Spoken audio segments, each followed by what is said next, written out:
How many soldiers died from typhoid fever in the Civil War?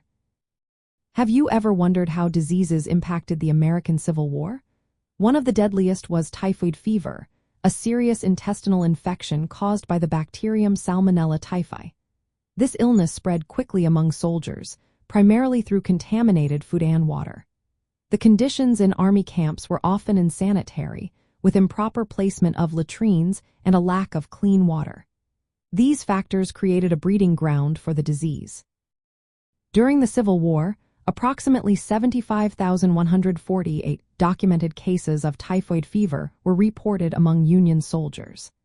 Sadly, about 27,058 of these soldiers lost their lives to the disease. This means that the mortality rate was roughly 36%, making typhoid fever one of the most feared diseases in the camps. In the first full year of the war, around 5.9% of Union soldiers contracted typhoid fever, and 2% of the entire army died from it. The following year saw a decrease in cases, with 4.9% of soldiers diagnosed and 1.7% dying. Even though the rates improved in later years, the disease continued to affect around 1.5% of the army annually, with less than 1% succumbing to it. Typhoid fever was responsible for about 1/4 of all disease-related deaths during the Civil War.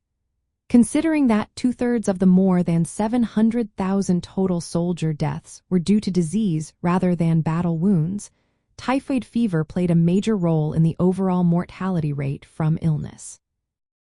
At that time, medical knowledge was limited. Doctors did not understand the bacterial cause of typhoid fever or how it spread. Their treatments focused on managing symptoms rather than preventing the disease. The lack of effective sanitation and hygiene measures in the camps allowed typhoid fever to remain as a persistent threat throughout the conflict. In summary, the impact of typhoid fever during the Civil War was significant.